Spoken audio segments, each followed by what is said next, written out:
মুসলমান মেরে তছনছ করলো, কোনো কিছু নাই। দুইটা হিন্দু মারা গেলে আজকে মাহফিল হতে পারতো না, বাংলাদেশে পারতো? মুসলমান মারা গেছে, কোনো খবর নাই। আমরা সাম্প্রদায়িক দাঙ্গা লাগাতে চাই না আমরা।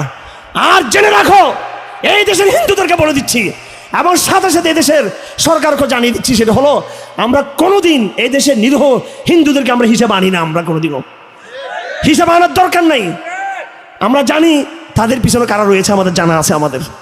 এবং আগামী দিনে ইসলামের বুঝাপড়া সব জায়গায় হবে ইনশাআল্লাহ আজিজ। হ্যাঁ, চট্টগ্রামে জয় শ্রীরাম স্লোগান তুলেছিল আমাদের সামনে একজন ভাই, সে হিন্দু ধর্মে ছিল, তারপর সে ইসলাম গ্রহণ করলো। অথচ সে হিন্দু ছিল, সে ইসলাম গ্রহণ করছে।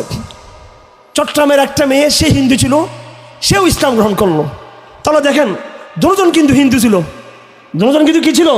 হিন্দু ছিল। দুজন মাদ্রাসার ছাত্র ছিল না। ওই মেয়ে আমাদের মহিলা মাদ্রাসার ছাত্রী ছিল।